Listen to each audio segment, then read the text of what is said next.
satu yang dibahas adalah demikian. Kita tahu Pak Imin nanti malam juga akan bertemu partai besar. Jadi terbuka apa tertutup ya?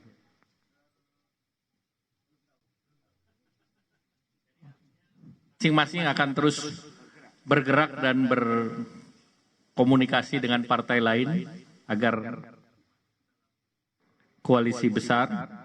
Tetapi intinya Golkar dan PKB. Ini kan banyak yang gregetan nih, KIB dan KKIR bergabung. Nah, tenggat waktu untuk menentukan capres-cawapres itu berapa bulan kira-kira, Pak? Dengan proses-proses yang ada nanti. Jadwal hari ini adalah mengisi silon untuk DPR RI 14. Jadi kita sedang disibukkan mengisi silon. Jadwal untuk Pilpres sudah ada waktunya September, tetapi tentu akan ada akselerasi waktu.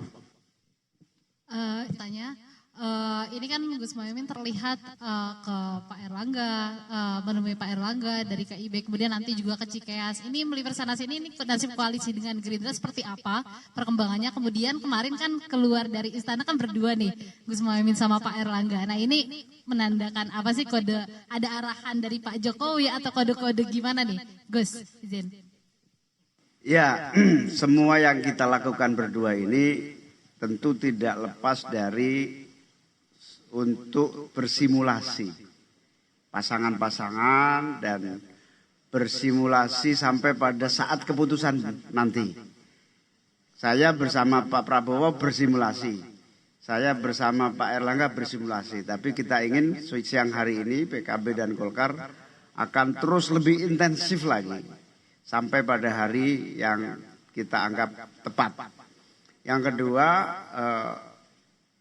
simulasi itu tidak menutup berbagai peluang. Apakah Prabowo Muhaimin, apakah Prabowo Erlangga, ataukah Erlangga Muhaimin. Itu masih proses yang akan kita jalani.